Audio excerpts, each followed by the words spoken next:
کوئی غلط چیز استغفار کری اس پر ذہن میں خیال آ رہا ہے کہ دوبارہ سے میں جو ہوں یہاں پر چوری کروں یا دوبارہ سے میں کسی کو جو ہے ہرٹ کروں, تو یہ کہ ذہن میں آئے تو بھی کیا گناہ ہو جاتا ہے؟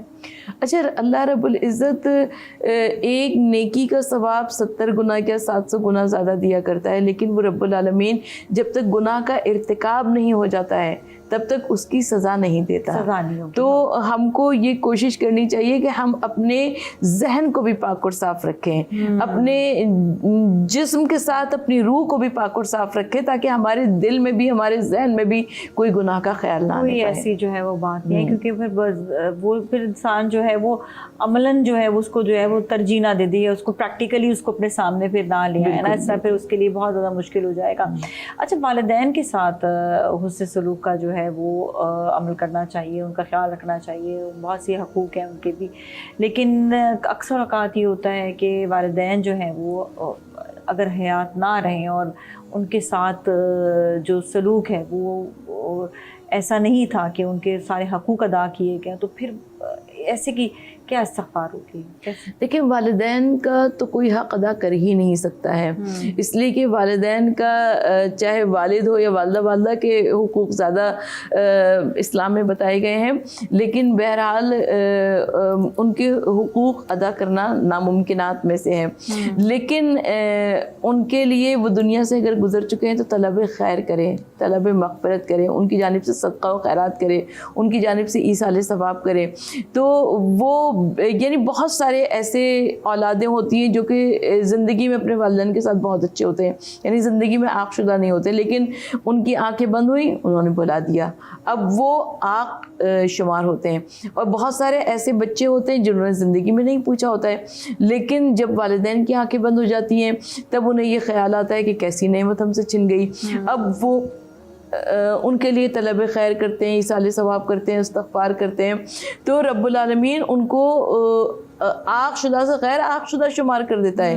تو آپ کو حسن سلوک کرتے رہنا چاہیے اپنے مرحوم والدین کے ساتھ. بالکل, تاکہ وہ ہمیشہ جو ہے نا اللہ تعالیٰ جو ہے وہ دعا سے بہت سی چیزیں بدل جاتی ہیں, اور اللہ تعالیٰ جو ہے وہ ہر ایک کو اپنے حفظ و مان میں رکھے.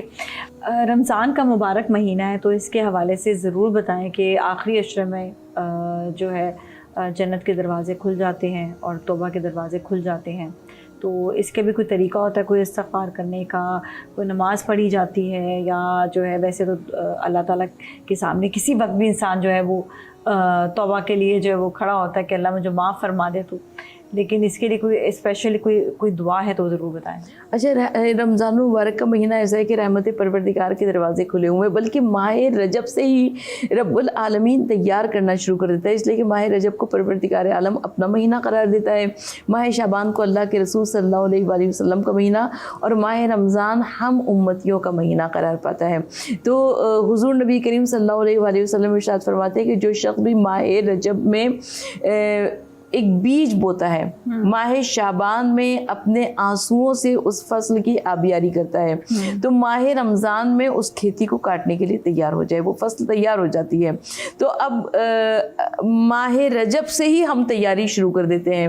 تو ہم دیکھتے ہیں کہ ہم اپنے ارد گرد بھوکوں کو کھانا بھی کھلا رہے ہیں, پیاسوں کو پانی بھی پلا رہے ہیں, اپنی عبادات میں بھی یکسوئی پیدا کرنے کی کوشش کرتے ہیں. تو یہ جو ماہ رمضان آیا ہے یہ ہمارے لیے بہت زیادہ فکر و نظر کی ایسی اپورچونٹیز لے کر آیا ہے کہ جس کو ہم تصور ہی نہیں کر سکتے, اس لیے کہ دسترخوان رحمت بچھا ہوا ہے, میں اور آپ اس کے اوپر مہمان بنے بیٹھے ہوئے ہو, اور خداوند عالم خود میزبان ہے. وہ پاک پروردگار عالم جب خود میزبان ہوگا تو اس کی میزبانی کتنی عظیم الشان ہوگی. تو رب العالمین ہم سے کہتا ہے کہ آؤ اور آ کر اس دسترخوان نعمت پر بیٹھ جاؤ.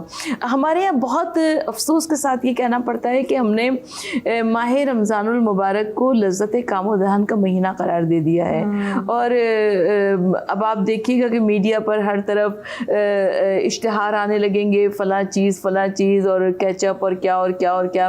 تو سب سے بڑی بات یہ ہے کہ یہ مہینہ ماہ رمضان المبارک جو ہے یہ انسان کی روح کی بالدگی کا مہینہ ہے, انسان کے